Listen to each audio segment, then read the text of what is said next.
예, 오늘 함께 나눌 말씀은요, 사도행전 23장 전체라고 하기에는 좀 길고요. 쭉 제가 읽다가 오늘은 이 1절부터 10절까지만 하고요. 다음에 또 기회가 되면 이후에 말씀을 함께 나누어 보도록 하고, 오늘은 11절까지 제가 2절, 성도님 2절 그렇게 말씀을 함께 교독해 보도록 하겠습니다. 사도행전 23장 1절입니다. 바울이 공회를 주목하여 이르되, 여러분 형제들아, 오늘까지 나는 범사의 양심을 따라 하나님을 섬겼노라 하거늘, 대제사장 아나니아가 바울 곁에 서 있는 사람들에게 그 입을 치라 명하니, 바울이 그들을 주장하니요 하나님이 너를 지시리로다.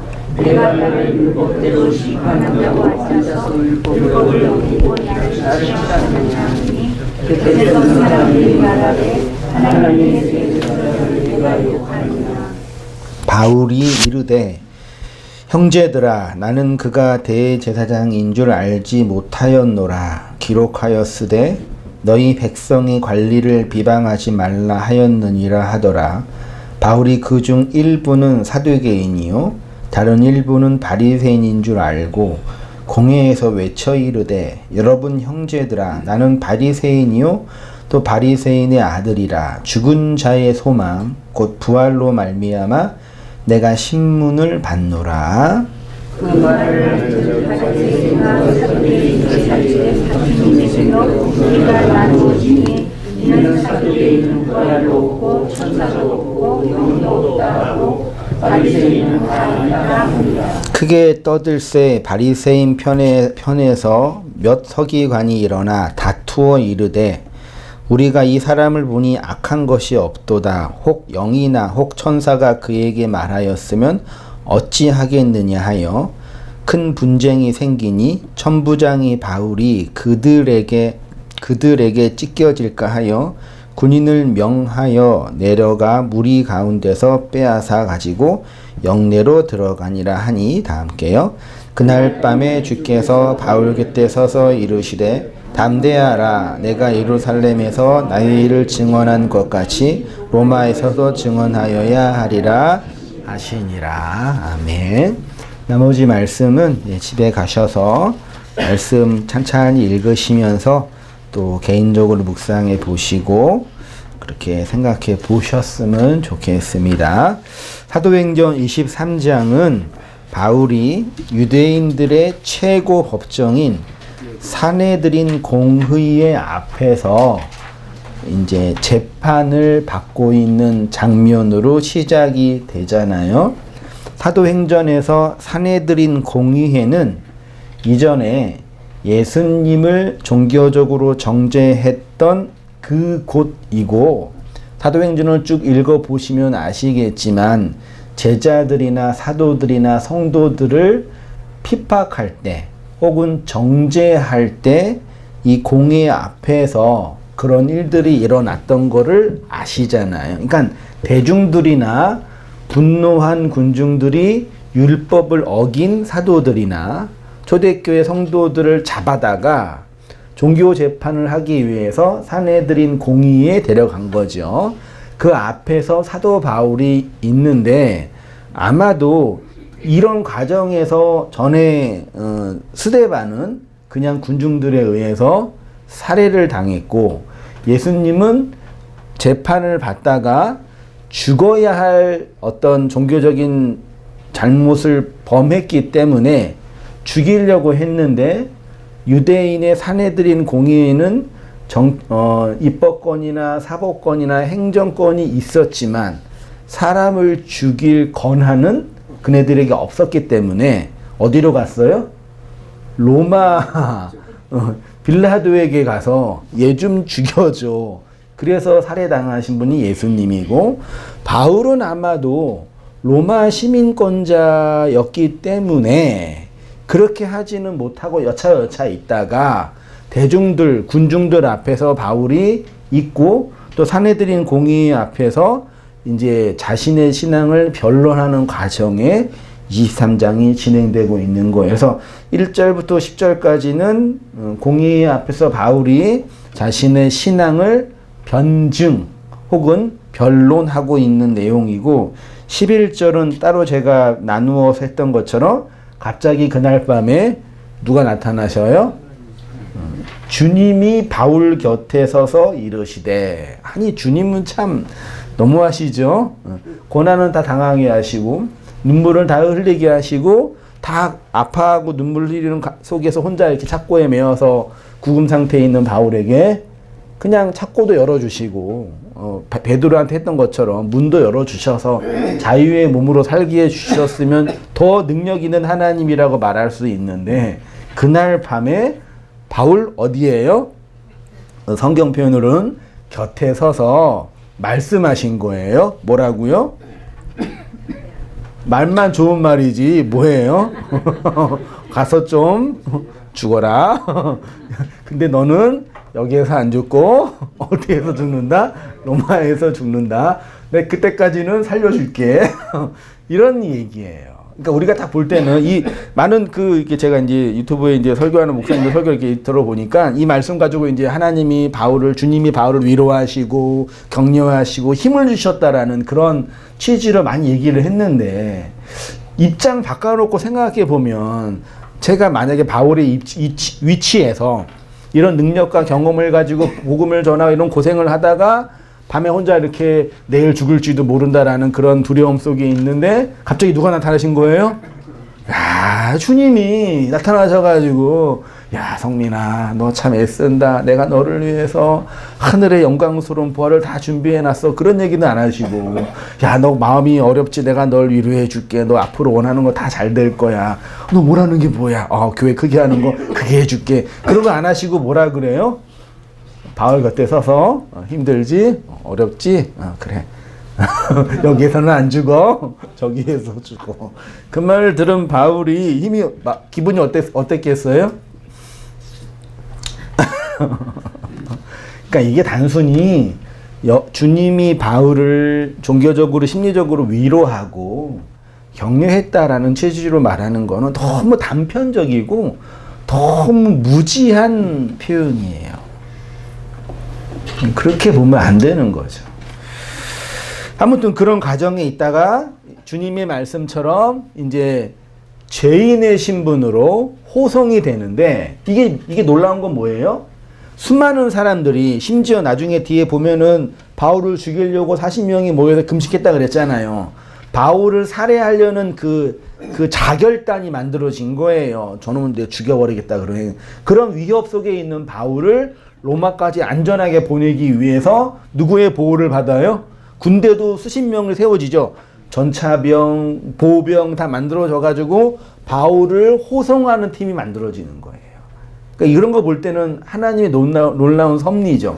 우리가 생각할 때는 바울이 복음의 능력을 가지고 개선 장군처럼 로마에 들어가 그 로마의 문명을 정복하고 로마의 종교를 무너뜨린 어떤 강력한 힘을 가지고 들어가는 것이 복음의 능력이라고 생각하는데, 바울은 어떻게 갔어요? 고린도 전후서에서 고백하고 있는 것처럼 주님이 우리를 세상과 이 세상의 천사들의 뭐가 되게 했어요? 끄트머리에 두고 세상의 구경거리를 만드시는 그 모습으로 가게 하는 거죠. 그러니까 나중에 고린도 전후서에 바울이 고백하고 있는 것처럼 우리를 세상의 끄트머리에 두었다는 그 바울의 고백은 이러한 바울의 신앙의 여정 속에서 경험했던 죄인의 신분으로 착고에 끌려가고 있는 자신의 모습으로 아마 고백한 것이 아닐까 생각이 된 거죠. 이게 바울의 모습이었다. 이게 어떤 의미에서는 교회의 모습이다 라고 묵상할 수가 있는 겁니다. 그런 과정에 쭉 이 3장이 진행되고 있어요. 쭉 보시면 되고요.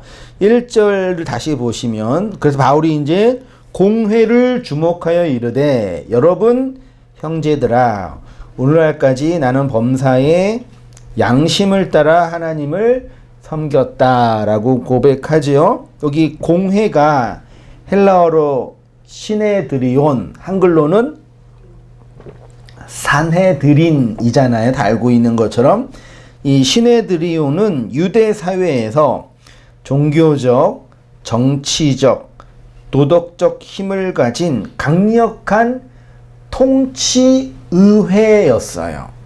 오늘날로 말하면 행정부와 사법부와 그도 뭐죠? 입법부, 법을 만들고 법을 집행하고 법으로 판결하는 이 세 개의 강력한 이 우리나라 국가의 강력한 권한이잖아요. 요게 이 사내들인 공의에 이게 몰려 있는 거 얼마나 강력했겠냐고요. 법도 만들죠. 법 가지고 뭐예요? 사람들 정죄하죠. 그걸로 또 여러 가지 일을 하니까 그 안에 얼마나 많은 그 기득권들이 만들어져서 해주고 해쳐먹고 주고 받으면서 부를 쌓았겠냐고요. 그런 강력한 사내들인 공의였어요.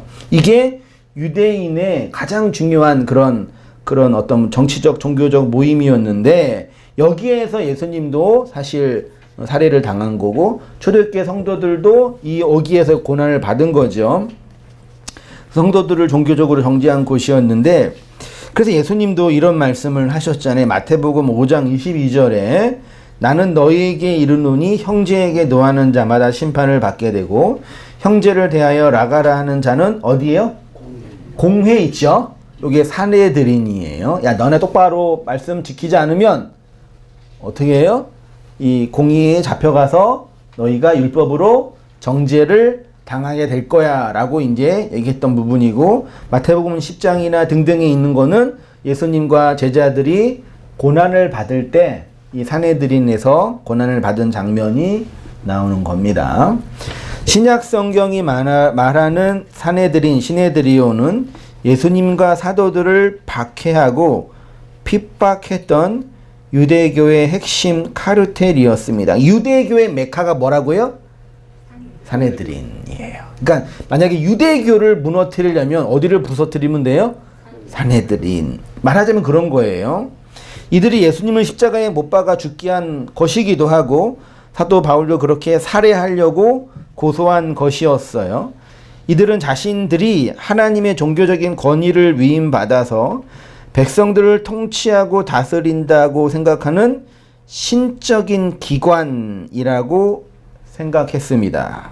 그러나 사실은 강력한 종교, 정치 집단이었고 이들이 구약의 참된 영적인 종교, 여호와의 종교를 훼손시키는 어떤 의미에서는 그런 이단의 모습이었다고 생각할 수가 있어요. 원래 이 시네드리온, 사내들인 원래 단어의 뜻은요 모임이에요. 모이는 거예요. 원래 하나님은 당신의 백성을 불러서 뭐 하시는 거예요? 모이게 하셔요.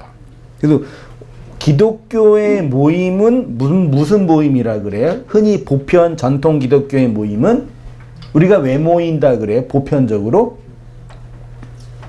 예배하려고 모인다 그러잖아요. 예배 모임.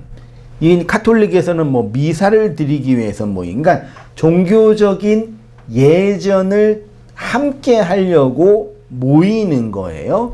그렇게 모여서 무엇을 확인해요? 예배도 드리고 말씀도 듣고 찬양도 하고 일어났다 앉았다가 종교적인 예전을 다 하고 나서 끝나면 돌아가잖아요. 그러면 그렇게 모임에 참석하고 예전에 참석했던 자가 끝나고 돌아가면 어떤 게 남게 돼요? 다 차치하고 여러분이 바쁜 일상을 다 거두절미하고 다 멀리 계심에도 불구하고 이렇게 온땅교회 모였잖아요. 참 신기해요. 저는요. 이렇게 항상 진짜 신기해요.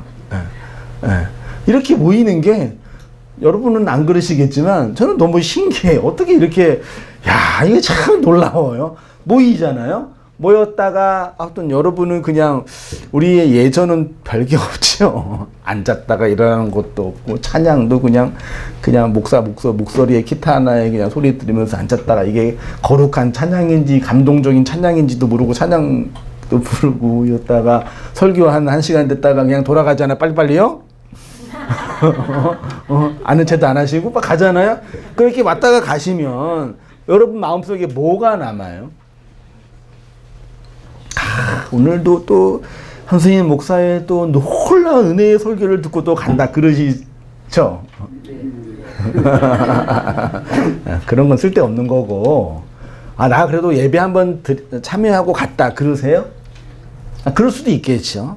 또 반가운 성도의 얼굴을 보고 갔다 그런 것 같지는 않고 네? 그래도 내가 와가지고 예배도 하고 헌금도 내고 갔다 또 혼자 마음속에 또 어떤 칭찬도 하고 그러고 가세요? 그럴 수 있어요. 그게 뭐 나쁘다는 거라 말할 수 없어요. 그 모든 것들을 다 하고 나서 마지막 예배를 마치고 집에 돌아가시는 길, 또 삶으로 돌아가는 그 길 속에 마음 한 곳에 남아야 할 그게 뭐냐, 이게. 그게 단순히, 지식이 부족하면은 지식을 배우면 되잖아요. 그렇죠? 말씀을 모르면 말씀을 배우면 되잖아요. 그러니까 말씀을 배우기 위해서 교회에 온다는 것도 맞지만, 예배 드리는 것도 맞지만, 사실은 말씀을 잘 배우기 위해서 설교를 잘 듣는 것보다는 사실 성경을 연구해야 되죠. 그렇죠. 그래서 어떤 분들은 예배 시간에, 예배 모임 안에 성경 연구 시간이 있어요. 그러니까 어떤 교회는 그래서 예배 시간에, 모임 시간에 사전을 펴놓고 컴퓨터로 다 모든 성도가 와가지고요, 노트북을 다 가지고 와요. 예, 와서 성경을 펴놓고 원어를 다 공부하고, 자, 원어 이거예요, 보시죠. 그렇게 하신 분도 계시고, 얼마나 그 헬라어, 히브리어에 대한 사모함이 있으면 공부하겠어요? 그런 데도 있고, 어떤 분들은 와가지고 또 아주 그냥 죽자고 그냥 아주 이 표현이 그렇지만 열심히 열정적으로 찬양 부르면서 어떤 마음의 어떤 종교적인 카타르시스나 감정적인 어떤 해소라는 분들 계시고, 어떤 분들은 그냥 왔다가 주무시다 가는 분도 계시고, 다른 교회 어떤 분들이요. 그런 분 계시잖아요. 가끔 제가 부목사나 전도사로 섬겼을 때 그 교회에서 정말 이상해. 장로님은 아니시죠. 교회에서 주무시면 장로 못 되잖아요. 오셔가지고 예배를 드리시는데 말씀을 들으시는 것도 아니고, 그리고 감동을 받는 것도 아니고, 그냥 저 끝에 앉아가지고 가만히 앉아있다가 주무시다가 끝나면 근데 그게 늘 그래요. 그런 분 계셨어요? 저는 되게 그게, 저분으로 알고는 저렇게 하시는 건 뭘까? 근데 아무튼 그분 나름대로의 예배를 드리고 참여하는 그것으로 말미암아 얻기는 그 무엇이 있어요. 그 있단 말이에요. 저는 잘 모르지만. 아무튼 그런 게 다 있단 말이에요. 그게 뭐냐, 이 얘기. 그게 무엇이어야 되냐, 이 얘기죠. 근데 여기 사내들이는 그렇게 모였어요. 모여서 뭐 한 거예요? 겉으로는 하나님의 말씀을 가르친다, 사람들로 하여금 하나님의 말씀을 통치하는, 그렇게 말하는데 결국은 뭐예요? 모여가지고 해쳐먹을 생각만 하는 거예요. 네. 쉽게 말하면 뭘 해먹을까? 어떻게 하면 등쳐먹을까? 그렇게 생각 안 했겠지. 그분들은 양심이 있으니까 그래도 내가 주님의 이름으로 주님의 뜻으로 이런 일을 한다고 말은 하는데, 제가 볼 때는 그냥 뭐예요? 해쳐먹는 거예요. 그냥 해먹는 거뿐이 없었단 말이에요. 근데 원래 주님이 고대 시대부터 우리에게 말씀을 주신 이유는 모이게 하기 위해서 모인 거예요. 왜냐하면 그렇게 모여서 그 모임을 통해서 무엇인가 건네주시기 위함이에요. 예. 그게 겉으로 볼 때는 말씀이라는 지식일 수도 있고, 몰랐던 정보일 수도 있고, 혹은 어떤 감정적인 변화일 수도 있고, 어떤 도전적인 생각일 수 있고, 다양하게 인간적인 그 무엇이 파편처럼 들어올 수 있는데, 그 모든 것들을 통해서 마지막 하나가 남겨져야 돼요. 그게 교회로 모여있는 모임의 핵심이에요. 그래서 이런 인간의 예배 모임이나 이런 정기적인 모임을 별로 부정적으로 보는 분들이 계시잖아요. 네, 그래서 이제 굳이 이렇게 어느 교회에 이렇게 결속돼서 이렇게 할 필요가 있냐. 그냥 나는 교회고 이미 완성된 자인데 내 말씀 공부하고 말씀 연구하고 말씀 들으면 되지. 이런 분도 계셔요. 그런 분들의 그 모습에 대해서 여러분 어떻게 생각이 되세요? 괜찮아 보이세요? 안 괜찮아 보이세요? 아니에요. 그렇게 괜찮을 수 있어요. 근데 그렇게 보이지 않으면 뭐 하나 얻지 못하는 게 있어요. 얻지 못하는 게 있다니까요. 우리가 솔직히 예배 모임 안 오고 그냥 혼자 개인 생활 아침에 일어나서 교회 묵상하고 뭐 설교 말씀 듣고 말씀 나누고 그래도 신앙생활 해요 못 해요? 해요. 뭐 그게 뭐 나쁘겠어요. 그게 어떤 의미에서는 개신교, 회중교의 어떤 교회론의 한 모습일 수 있단 말이에요. 근데 굳이 모여야 돼요. 왜요? 종교적인 권위나 하나님의 명령이기 때문에 그래요? 그거는 이제 이제 카톨릭이나 그런 아주 그런 분들의 종교적인 어떤 이 신학이고 정말 중요한 게 있단 말이에요. 왜 모여야 되는지, 왜 모임으로 예배를 드리고 말씀을 나누고 있게 되는지. 물론 여기에서 저는 형식과 제도적으로 저만 말 떠들지요. 그죠? 여러분 떠들진 않잖아요. 참 그래서 어떻게 볼 때는 수동적이고 그냥 강연 듣는 거고 강의 듣는 것처럼 느껴질 수 있어요. 근데 사실은 그 형식적인 거고 핵심은 그게 아니란 말이에요. 저는 말만 하지만 사실 말씀을 듣는 성도 여러분이 이 듣는 말씀들을 통해서 무엇인가 완성되는 그게 있단 말이에요. 있으세요? 여러분 그거 뭔지 아셔요? 그게 있단 말이에요. 뭘까요? 원래 구약에서는요, 이 모임 집회라는 게 히브리어로 카할이라는 그 단어래요. 그냥 보세요. 여기 각주 3번에 있어요. 이 카할. 모임, 집회, 회중, 이 명사고, 동사도 카할이에요. 모음만 달라요. 뭐냐면은 모이다. 그러죠. 원래 이 카할이라는 단어가 어디에서 왔다고요? 콜이라는 단어에서 왔어요. 콜은 뭐냐면 음성, 소리예요. 그러니까 음성 소리에서 모이다라는 게 온 거예요. 그러면 단어적으로 보더라도 구약에 총회가 있었죠. 성도들의 모임들이 있었죠. 그네들의 모임은 어떻게 모이는 거예요? 소리 때문에 모이는 거예요. 음성 때문에 모이는 거예요. 그럼 그게 누구의 음성이에요? 구약에서는 하나님의 음성이에요. 인류 역사상 최초로 하나님의 소리를 들은 사람이 누구예요? 당연 모세가 아니에요. 인류 역사상 최초로 하나님의 소리를 들은 사람이 누구예요? 아담이 첫사람이니까 당연히 아담이죠. 3페이지로 가셔서 창세기 3장 8절에 근데 아담이 언제 소리를 들었냐면 그들이 날이 서늘할 때 동산에 거니시는 여호와 하나님의 음성, 이게 콜이에요. 음성을 듣고 아담과 그 아내가 여호와 하나님의 낯을 피하여 동산 나무 사이에 뭐예요? 성경에서 이 콜이란 하나님의 음성 소리라는 단어가 제일 먼저 나온 데가 3장 8절 이 구절이에요. 그 전에 아담이 여호와의 소리를 들었어요, 안 들었어요? 추론을 해보면 들었겠어요, 안 들었겠어요? 당연히 들었지요. 근데 성경에 기록이 안 됐겠지만 당연히 들었겠지요. 그래야 되겠지요. 첫사람 아담이고 상징적인 존재니까. 근데 성경은 아담과 하와, 아담으로 대표해서 아담이 언제 하나님의 소리를 들었다고 기록하냐면 언제요? 선악과를 먹고 그 소리로 말미암아 하나님의 뭘 위해요? 낯을 피할 때 그 소리가, 그러니까 소리를 들어서 피한 거지만 제가 말씀드린 건 뭐냐면 하나님의 소리, 아담을 향한 하나님의 소리가 선악과를 먹은 아담에게 들렸다 이 얘기예요. 됐죠? 어렵지 않죠? 그럼 이렇게 한번 추론해 보세요. 그러면 그 전에는 소리를 들었을까요? 안 들었을까요? 들었겠지만 이 본문을 통해서 우리에게 말씀하고 싶은 게 뭐냐면 한 인생이, 아담으로 대표되는 인생이 여호와의 소리, 여호와의 음성이 언제 들리냐 이 얘기예요. 언제 들린다고요? 선악과를 먹고. 이해되셨어요? 우리 개인적으로 적용해 보면은 우리 모두가 이 세상에 어떤 사람들도 하나님 없이 살지요.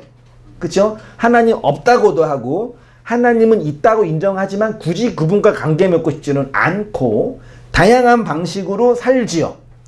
저도 그랬고 여러분도 그랬지요.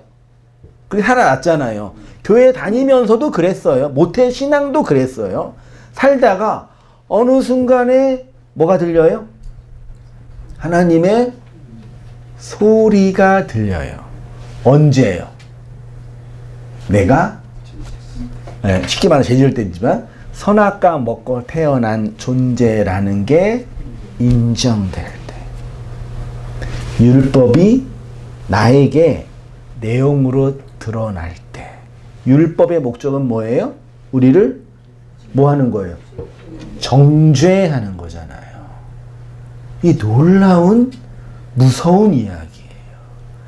반대로 얘기하면 하나님의 소리가 안 들린다는 얘기는 어떤 거예요?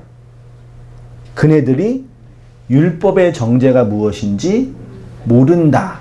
반대로 자신들이 죄인이라는 걸 전혀 자각하지 못한다라는 거죠.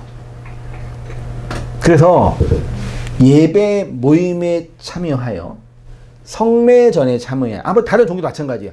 예전에 참여하여 어떤 형식으로 하든 찬양을 하든 말씀을 듣든 말씀을 나누든 교제를 하든 다양한 형식은 인간의 프로그램이고 그 모든 것들을 다 하여 끝마치고 나의 삶과 삶으로 돌아갈 때 뭐가 나한테 남겨져야 돼요?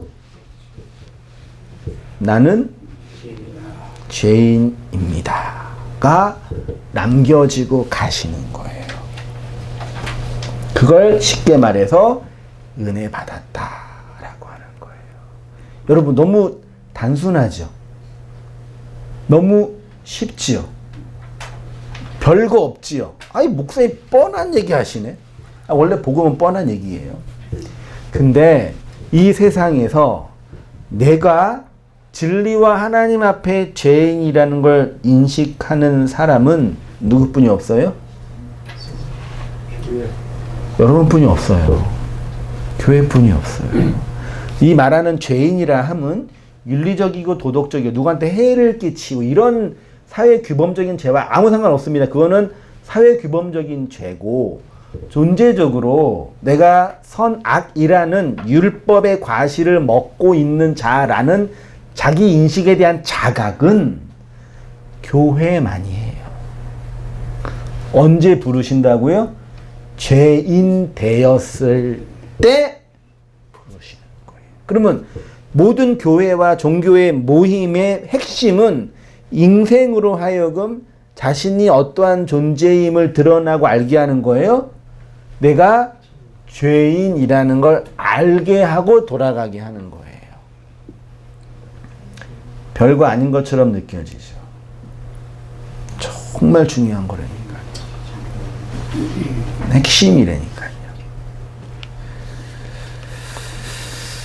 그게 이제 음성, 콜과 관련된 단어. 나중에 이제 창세기 4장 10절에도 가인에게 하나님이 말씀할 때 언제 말씀했어요? 아벨을 죽이고 나서.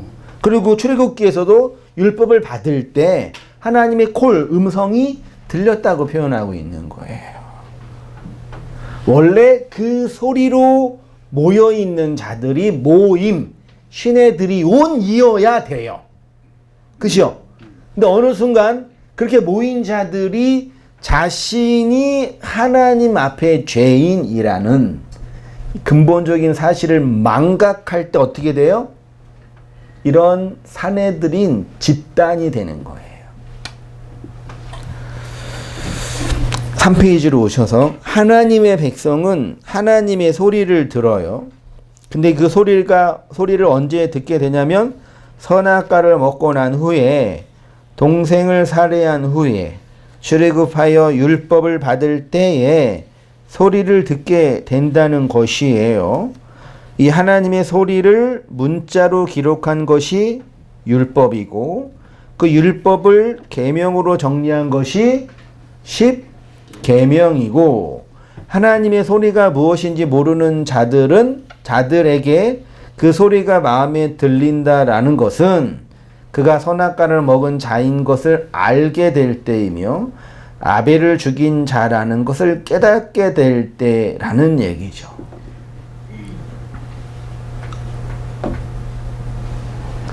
그러니까 진리라는 것은 하나님이 율법이라는 이 아래의 세상에서부터 그것을 깨닫고 나오게 하실 때 건네주시는 거예요.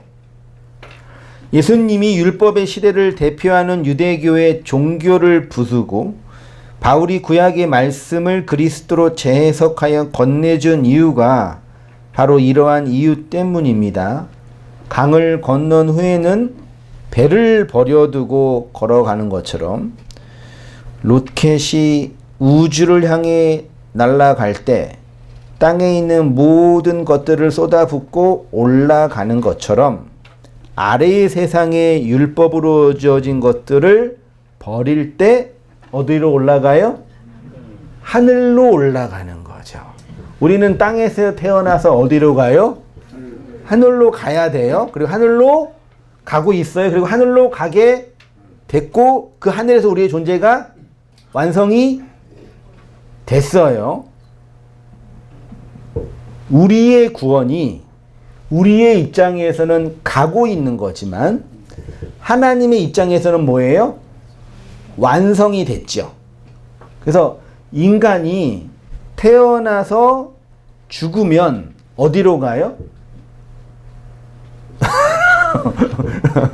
천국에 가요? 지옥에 가요?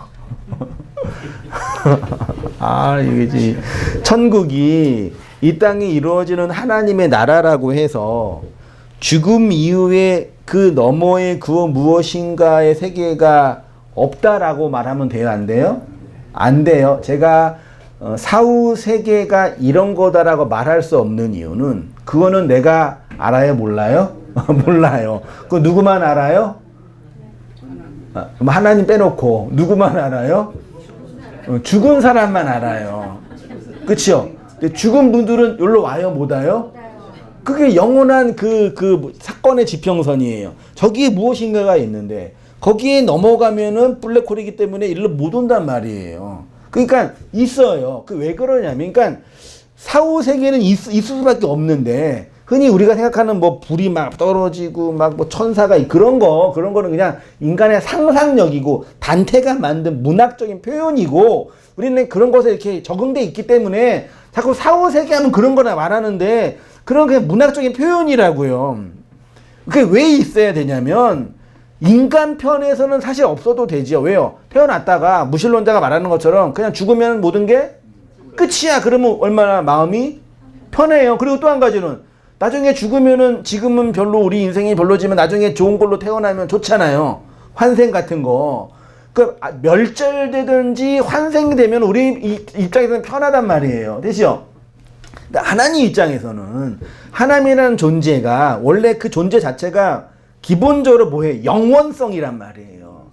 영원성이라 함은 시간과 공간은 초월하여 영원히, 그러니까 개념도 표현해. 그러니까 시공간이 없는 그런 존재예요. 그러니까 지금도 우리가 살고 있는 이 우주가 1초에 수십억 년씩 팽창하고 있잖아요. 먼 우주와 비교할 때 우리가 살고 있는 이 지구는 진짜 아무것도 아니죠. 이 태양계가 은하계 있고 뭐 안드로메다 은하계가 있고 은하계가 수십만 개 수조억 개 있고 수조계가 또 수많은 은하 단위 많이 있잖아요. 거기에 비교할 때는 우리의 나라는 존재는 그냥 없는 거잖아요. 마치 하나님이 그런 완성과 온전과 그런 존재인데 그 하나님의 존재 방식이 뭐라고요? 영원함이란 말이에요. 근데 그 영원한 하나님이 우리를 당신의 형상으로 만들었다 함은 어떤 존재를 완성하기를 원한 거예요? 영원한 존재로 완성되기를 원하시는 거예요. 그러니까 죽음 이후에 우리의 이 물리적인 육체는 사멸되겠지만 하나님에 의해서 완성된 그 영원함, 영이라고도 표현하는데 그거는 반드시 뭐 해야 돼요? 있어야 된단 말이에요. 왜요? 나 때문이 아니야. 인간 때문이 아니라 누구 때문에? 하나님의 존재적 성품 때문에요. 이해되시죠? 이건 인정됐죠? 근데 그게 뭐냐는 건 알아요? 몰라요? 모르고 단지 이 땅에서 가물가물 가끔 이렇게 감각되고 인식되는 그 무엇인가라고 추론할 것뿐이라는 얘기죠. 이해되셨죠? 그러니까 죽음 이후에 모든 것이 없어진다는 인간의 절망적인 상태를 표현하는 인문학적인 표현인 거고, 예? 우리는 죽으면 다 끝나, 이거는 하나님을 부정한다는 차원이 아니라 인간의 그 절망적인 상태에 대한 표현인 걸 알아야지요. 그거를 단순히 그냥 하나님을 넌 모른다, 넌 하나님도 모른다 이렇게 정죄할 게, 그게 사내들의 공예예요. 그럴 게 아니라 인간 존재가 그렇게 하나님의 영원성을 담는 존재라는 거예요. 근데 그 하늘로 가야 되는데 어디 시작한다고요? 땅에서요. 땅에 있는 것들을 배설물로 여기는 과정을 통해서 어디로 간다고요? 하늘로 간다고. 그래서 우리는 불려진 자예요. 어디에서요? 땅에서, 하늘에서 불려진 자. 어디로 오라고? 하늘로 오라고. 불려진 자예요. 그래서 지금 그 부름을 받은 자가 뭐 하는 거라고요? 이제 가는 거라. 근데 그 부름을 못 들은 사람은 어떻게 해요? 어디가 전부예요? 땅이 전부니까 땅의 것들만 추구한다라고 바울이 얘기하는 거고요. 제가 왜 괜히 열을 내지? 열을 낼 상황은 아닌 것 같는데.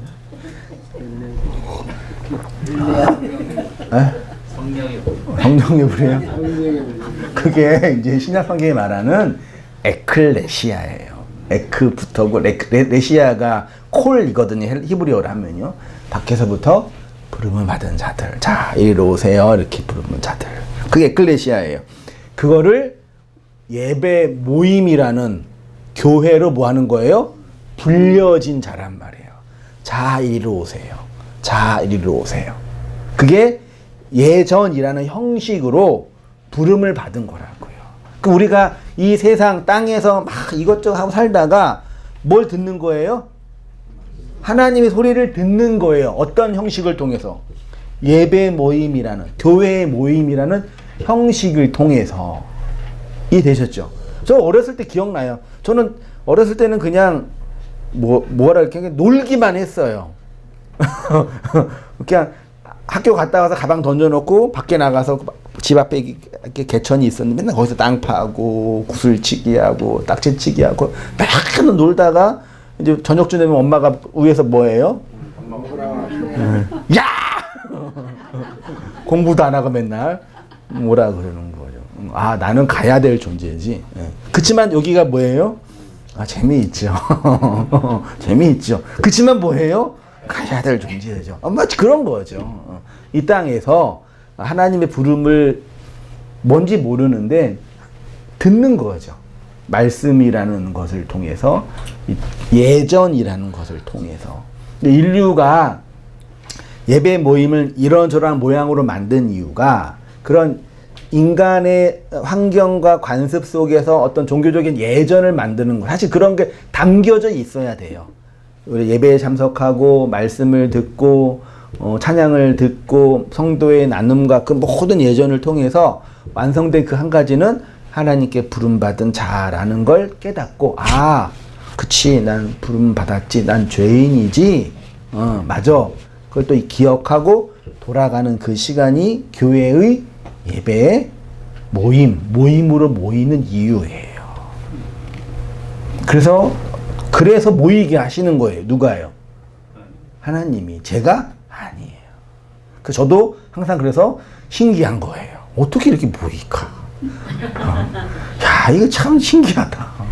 언제까지 이렇게 있어야 됐을까? 저 스스로. 야, 또 모이네. 야, 이 놀라운 거란 말이에요. 그거 알고 계시죠?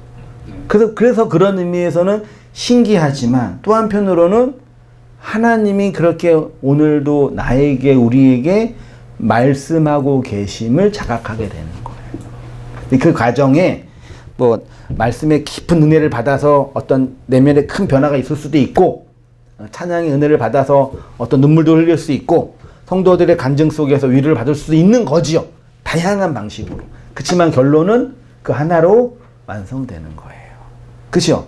그렇지 않는 사내들인 같은 모임은 어떻게 되는 거예요? 모여서 인간의 욕망과 자기의 욕망만 충족하려고 하는 자들의 모임이 되는 거예요. 근본적으로 다른 거예요. 그래서요. 겉으로 볼 때는 그냥 예배 모임이고 예배 드리는 거지만 그 핵심, 여기에서 말씀을 통해서 나누고 교제하고 증거되고 깨닫고 하는 그 과정은 그거 하나로 완성. 그것만 가지고 가면은 여러분 뭐 하는 거예요? 잘하신 거고, 그것만 알게 되면 저도 잘하고 있는 거예요. 나머지 것들은 이제 인간의 모습이나 인간의 형편에 따라서 각각 다르게 크게 나타날 수도 있고 적게 나타날 수도 있겠지만 그렇게 되는 거죠. 그게 이제 에클레시아, 신약의 에클레시아라는 얘기입니다. 3페이지 중반 하반줄. 이들을 부르시는 하나님의 음성이 곧 예수의 뭐라고요? 죽음과 부활과 강림이라는 복음의 캐리그마라고 표현해요. 요렇게, 그래서 예수가 죽고 예수가 부활하고 예수가 성령으로 임하는 메타포를 통해서 부르시는 거예요. 예수의 죽음이 뭔지 알게 되고 예수의 강림이 뭔지 알게 되고 예수의 부활이 어떤 건지 알게 되게 되는 거죠. 근데 예수의 죽음을 단순히 어떤 죽음으로 봐요? 나를 위해서 인류를 위한 보편적 희생으로 보면은 그 부르심을 못 듣는 거예요. 똑같은 예수의 죽음인데 그 부르심을 통해서 말씀하시는 내용이 있거든요. 그 내용으로 못 들으면 똑같은 예수의 죽음을 보지만 전혀 다른 방식의 예수를 보는 거란 말이에요. 그거는 예수의 십자가가 그렇고 예수님의 부활도 그런 거예요. 여러분, 석가모니 믿으세요? 이렇게 말하면 뭐라고 답하시겠어요?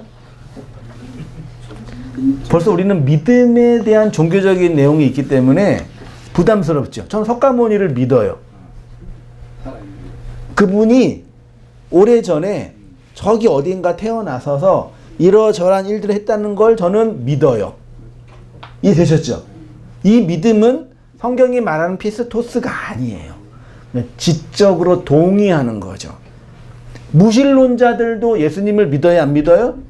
아니, 서양의 문명 자체가 AD와 BC로 나누어지잖아요.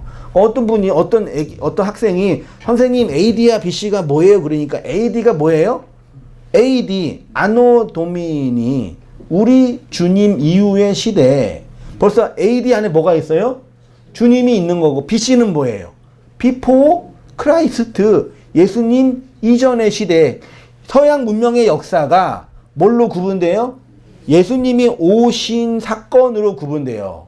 그래서 예수님이 오신 날이 딱 0이 아니라 뭐예요? AD 1세기인가 BC 1세기인가 그래요. 웃기지 않나요? 예수님이 오신 날은 비포 1세기예요. 비포 1이란 말이에요. BC가 뭐예요? 예수님이 오시기 전의 시대를 BC라 그러는데 예수님이 오신 날이 언제라고요? BC 1세기라고요. 이해 안 되시나? 아니, 역사적으로 보세요. 역사 이렇게 있으면 이 BC가 되잖아요. 예수님이 언제 왔다고요? BC 1세기 왔다고요. 이게 예수가 온 날이래요. 성경이 말하자면 좀 정확하게 모르겠지만, 근데 이 BC가 뭐라고요? 예수님 이전의 시대예요. 여기도 예수고 여기도, 웃기지 않나요? 아니, 인류의 역사가 AD, BC로 나누었는데 성경이 말하는 그 예수는 BC 전에 왔대요. 이게 무슨 일이에요? 안 웃기시구나. 모든 사람이 예수를 다 인정해요. 그렇죠? 그래서 다 인정하죠. 뭐 4대 성인 중에 한 명, 좋은 분 한 번, 다른 사람을 위해서 헌신하시고 희생하신 분 한 번, 가난한 사람들, 음란한 여자들을 돌보시는 예수님 좋게 보잖아요. 근데 그 예수가 십자가에서 죽고 뭐라 그래요? 3일 만에 부활하셨대. 믿어요? 믿어요? 그분들이, 여러분 말고 그분들이 제가 석가모니 믿는 것처럼 그렇게 믿냐고요? 안 믿어요. 그리고 예수님의 죽음과 예수님의 부활의 내용이 자신들한테 하나님의 음성과 소리로 안 들리기 때문에 그냥 그렇게 역사적인 사실로 받아들이는 거예요. 우리는 그거를 믿음이라고, 성경이 말하는 믿음이라고 말하지 않아요. 그래서 자신들이 죄인인 걸 몰라요. 그렇게 맨날 교회 왔다가 노래하다가 감동적인 연설 듣다가 좋은 사람 얼굴 보다가 돌아가면서 무슨 생각하겠냐고요. 사내들인 공의에 있는 사람들은 똑같은 생각을 하는 거예요. 그런 애들이 예수를 죽였다라고 표현하는 거예요, 성경이요. 4페이지였죠. 흔히 기독교 복음주의에서 말하는 기독교 핵심 교리를 창조와 타락과 구속과 회복 등등으로 표현을 하는데, 핵심은 예수의 죽음과 부활이래요. 예수의 죽음과 부활이 기독교의 캐리그마라고 해요. 5페이지로 가셔서, 예수님은 예수의 역사성 자체가 핵심이 아니라 이 역사 안에 오신 예수가 죽고 그리고 그 죽음을 죽이셔서 부활하셨다라는 것이 중요하죠. 예수님의 부활은 초월적인 어떤 사건 이전에 죽음을 뭐 한 거라고요? 죽인 거라고. 아주 탁월한 표현이에요. 인간의 죽음을 예수의 죽음이 죽여서 그 죽음을 완성한 게 뭐라고요? 부활이라고요. 그러니까 부활이 없으면 인간의 믿음은 뭐라 그래요? 헛된 거라고 표현하는 게, 그런 나중에 내가 죽었다가 좋은 곳으로 태어나지 않으면, 다시 부활하지 않으면 헛된 거다, 그게 아니라 예수의 죽음의 내용이 무슨 죽음을 죽인 건지 모르기 때문에 부활이 없으면 그 믿음이 헛된 거고 거짓된 거다라고 표현하는 거란 말이에요. 그러니까 여러분 자꾸 부활하면 어떤 생각이 들어요? 육체적으로 죽었다가 무덤에서 다시 태어나는 어떤 그런 부활 동산. 부활 동산이 뭐예요? 충경교회 부활 동산 있잖아요. 무덤이잖아요. 무덤 이름이 뭐예요? 부활 동산이란 말이에요. 아니, 웃을 일이 아니에요. 그러니까 뭐 생각하냐면, 육체적으로 죽었다가 나중에 다시 태어나는 그게 있다고요. 그게 없다고 말하는 게 아니라, 근데 그거는 뭘 설명하기 위한 방식이냐면은 예수의 죽음 안에 인간의 죽음이 내포되어 정말 죽어야 할 그 죽음을 죽이셔서 살아나는 현실이 부활이라고요. 됐죠? 그 부활은 나중에 죽었다가 살아나는 걸 설명하는 것이 아니라 뭐예요?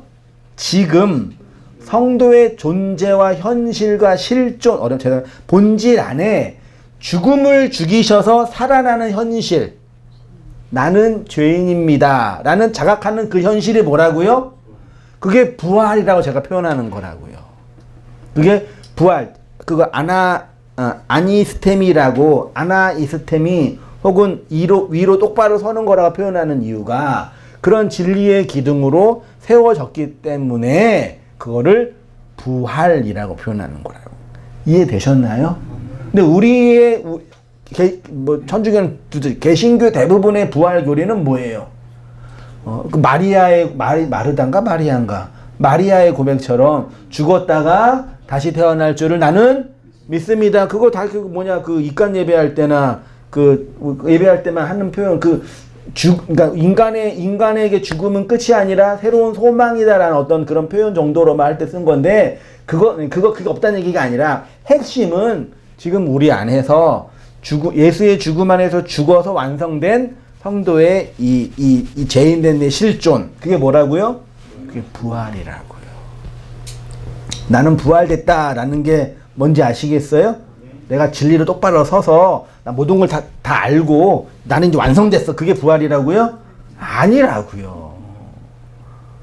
부활 신앙은 내가 이 하나님의 말씀으로 죄인됨이 인정되고 완성되는 그 현실이 그게 부활 신앙이고요.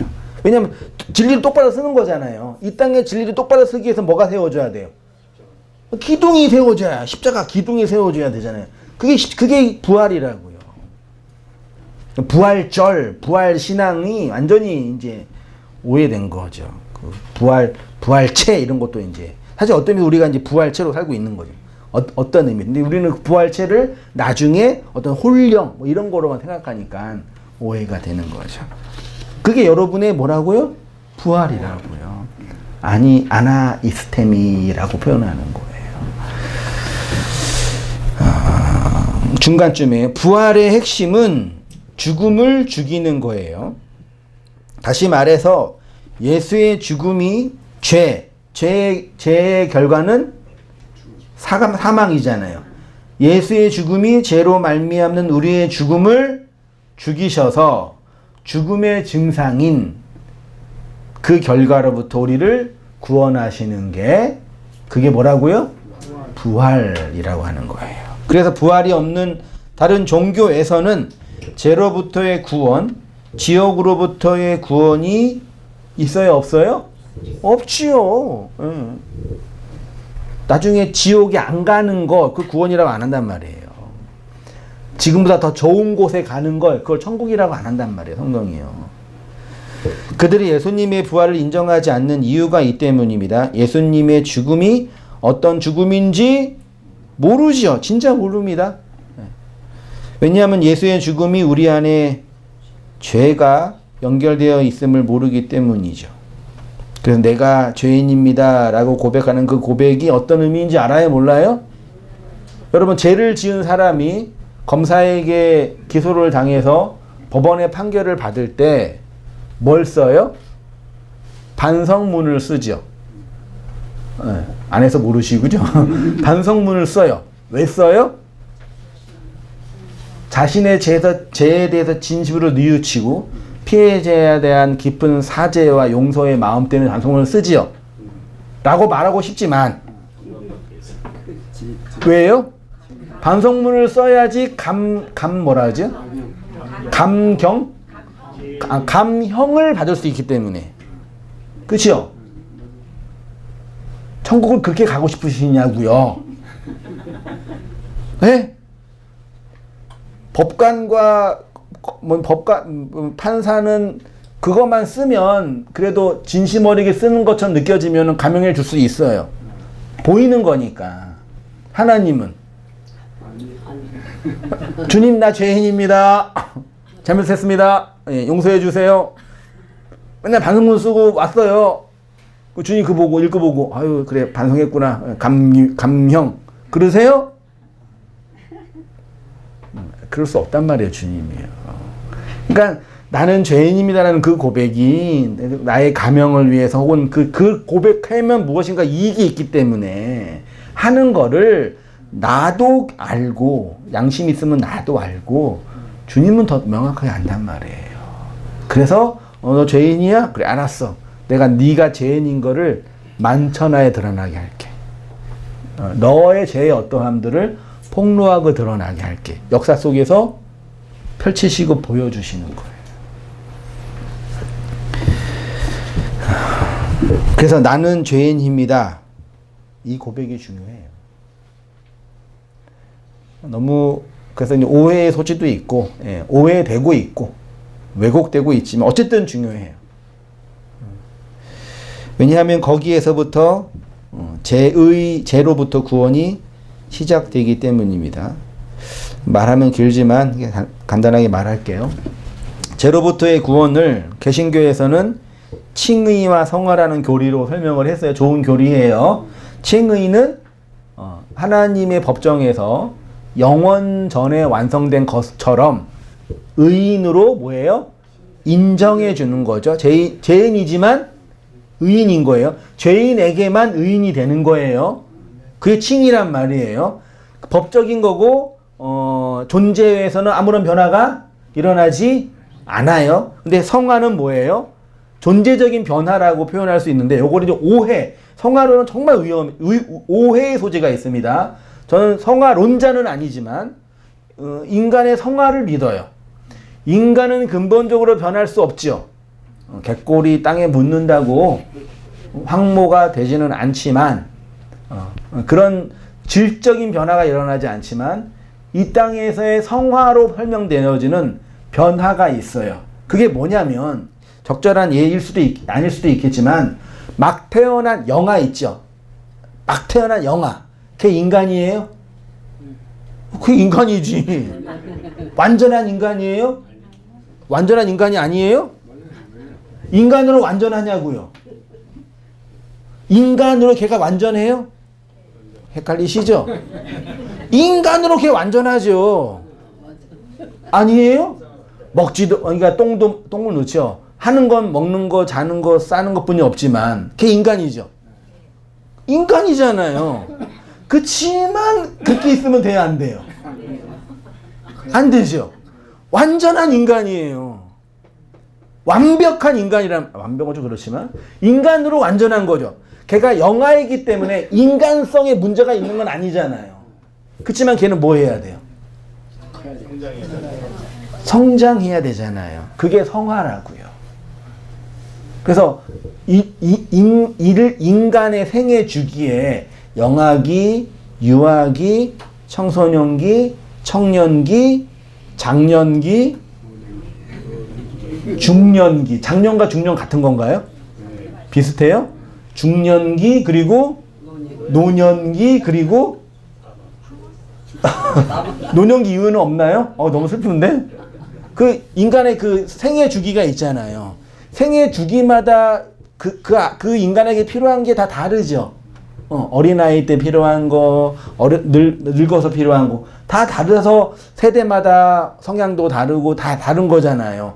그치만 인간은 반드시 뭐 해야 돼요? 성장해야 되잖아요. 그래서 성경이 우리를 향해서 뭐라 그래요? 너희는 뭐가 되라 그래요? 어른이 되라 그러잖아요. 어른이 되라. 그때 그 어른은 나이만 드신 어른. 그것도 되게 진짜 칭찬할 만이죠. 이 힘든 세상 이렇게 살아오신 거 칭찬해 주셔요, 진짜. 스스로한테. 저 가끔 저를 보면서 그래도 애썼다. 애쓰고 있구나, 네가 그래도. 위로해 줘야 돼요. 나이만 듣는 것만으로도 칭찬할 만하지만 그치만 뭔 안 돼요? 어른이 돼야 안 돼요? 그래서 무슨 어른이 많아요? 애 어른. 어른이지만 하는 짓은 애 있죠. 흔히 그런 얘기 하잖아요. 철 안 닿다 그러잖아요. 그러니까 성경이 말하는 어른이 되라는 얘기는 이게 물리적으로 나이가 들어가는 거지만 내용적으로 장로가 되는 것처럼 신앙과 진리의 입장에서 하늘에 가까운 그런 존재가 되라라고 표현하는 걸 성경이 성장해라, 성화되라, 온전해지라 라고 설명해 주는 거예요. 그렇죠? 그래서 어른이 되면 어른이 된 것으로 말미암는 어떤 도덕성이나 성품이나 인간성이 있어요, 없어요? 있지요. 저는 그래서 진짜 어른 되고 싶어요. 예. 외적으로도 그렇고 내적으로도 그렇고 지적으로도 그렇고. 너무 욕심이 많나? 아무튼 좀 이렇게 성장한 어른이 되고 싶어요. 맨날 아둥바둥하면서 이렇게 각박하게 살면서 막 힘들게 사는 게 정말 너무 힘들어요, 저도요, 진짜. 언제쯤에 나는 좀 이렇게 좀 이 세상을 좀 이렇게 어른처럼 할 수 있을까 하는 그런 마음이 항상 있어요. 그렇죠? 일하다 보면 이게 진짜 사는 건지 싸우는 건지 죽이는 건지 살리는 건지 모를 때 있잖아요. 그렇죠? 맨날 그러시잖아요. 내놔라 줘라 그러고 싸우고 여기가 지옥인지 저기가 지옥인지 모르고 그러지 있잖아요, 우리가요. 그러면서 가끔 하나님 말씀해 주시고 위로해 주실 때 그 성장해 가고 있는 나의 한 부분을 볼 때 위로를 얻는 거죠. 그래서 성경이 백발 진리를 완성된 그 성도의 모습을 기뻐한다라고 표현하는 거예요. 그 어른이 되어 가시는 거죠. 그렇죠? 우리 온땅교회 성도님들 어른이 많으면 얼마나 좋겠어요. 진짜 어른이 많긴 많으신데 그 청년이 좋은 것만 아니에요. 그래서요. 그 진짜 어른이 돼야 되는 거예요. 그걸 성경이 성장해라, 성숙해라, 장로가 되라, 어른이 되라. 그래서 나도 돌아보고 연약한 성도들도 돌아보고 아직 율법 안에서 헤매고 있는 다른 지체도 돌봐주고 그들을 케어해주고 그들을 지원해주고 그들을 후원해주고 교회를 세워가고 함께 동역해가고 그런 과정이 성도가 모여있는 교회의 모임이다라고 저는 생각이 들어요. 그렇게 성장해 가시는 성도님 되시기를 축원드립니다. 네, 그러면서 여러분 자신도 격려하면서 성장해 가고 있구나. 자신을 지지해주고 사랑해 주시는 여러분 되시길 바랍니다. 기도하겠습니다. 하나님 아버지, 우리 주 예수 그리스도를 아는 지식과 그 은혜에서 자라가기를 원합니다. 하나님의 말씀으로 견고하게 세워지는 저희의 삶이 될 수 있기를 원합니다. 예수의 죽음이 우리 인생의 죽음을 죽이셔서 부활로 오롯이 살아가게 하셨음을 배우고 나누었사오니 우리를 부활의 존재로 진리로 똑바로 세워진 자로 세우시는 하나님의 열심과 일하심 안에서 오롯이 살아가는 저희의 모든 삶들이 될 수 있도록 인도하여 주시옵소서. 이제는 우리 주 예수 그리스도의 은혜와 하나님 아버지의 크신 사랑과 성령의 교통하심이 사랑하는 모든 성도님들의 삶 속에 지금부터 영원까지 함께 있을지어다. 아멘.